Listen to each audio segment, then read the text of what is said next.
ابو جہل کو قبر کے اندر عذاب ہو رہا ہے۔ یہ ایک عجیب واقعہ ہے، آپ سن کر حیران رہ جائیں گے۔ حضرت عبداللہ ابن عمر رضی اللہ عنہ فرماتے ہیں، میں بدر کے مقام کے قریب سے گزر رہا تھا تو میں نے اچانک دیکھا کہ ایک شخص زمین سے نکلا اور جس کے گردن میں ایک زنجیر ہے اور اس کے دوسرے سرے کو جو ہے نا ایک کالے شخص نے تھام رکھا ہے۔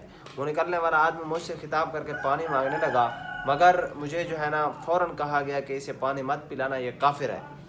پھر میں جو ہے نا اسے پھر کھینچ کر زمین کے اندر داخل کر دیا اس شخص نے، اس کالے شخص نے۔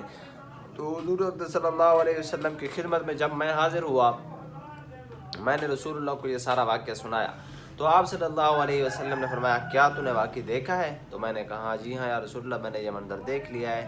تو آپ صلی اللہ علیہ وسلم نے فرمایا، یہ جو ہے نا اللہ کا دشمن ابو جہل تھا، قیامت تک اس کو اسی طرح عذاب ہوتا رہے گا۔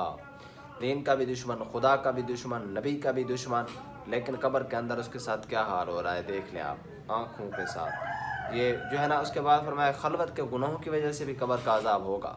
ابراہیم رحمۃ اللہ علیہ فرماتے ہیں، میں قبروں کے پاس زیادہ بیٹھا کرتا تھا تو ایک دن ایک قبر کے پاس بیٹھا تو نیند لگ گئی، آنکھ لگ گئی میری۔ میں نے کہنے والے کو سنا، کہتا ہے کہ زنجیر لو اور اس کو اس میں داخل کرو اور نچلے حصے سے اس کو باہر نکالو، اور میت کہتی ہے کہ اے رب، کیا میں نے قرآن نہیں پڑھا تھا؟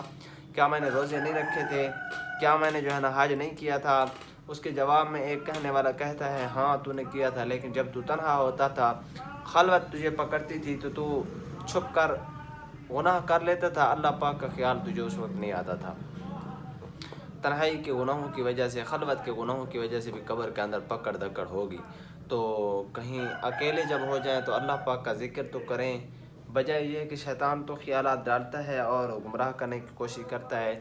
شیطان کے جال سے بچنے کی کوشش کریں، اللہ پاک ہمیں بھی توفیق عمل نصیب فرمائے۔